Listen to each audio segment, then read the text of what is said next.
SMCI stock analysis for Tuesday and onwards. Am I buying? I'm covering all that in a short 1-minute video, so watch till the end. Looking at Supermicrocomputer stock, already sitting at $47.40. I'm looking to definitely take next thing further higher and buy more.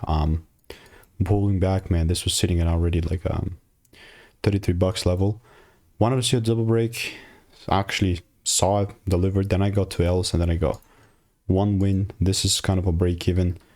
And the only thing that I'm open-minded for right now is a double break. I'm going to move this to the side because it's in the way. But what this means is that I want to see the price give me the confirmation. And then only if that's the case, I'm looking to buy. If it's not the case, bro, there's no way I'm going to be buying, like, frankly speaking. As I have 81 results, and yeah, that's where we're sitting at the moment. If you want the source and all that good jazz plus Discord, just click the first link in the description. Till 100 people have seen it, and I'll continue seeing you in the next one. Goodbye.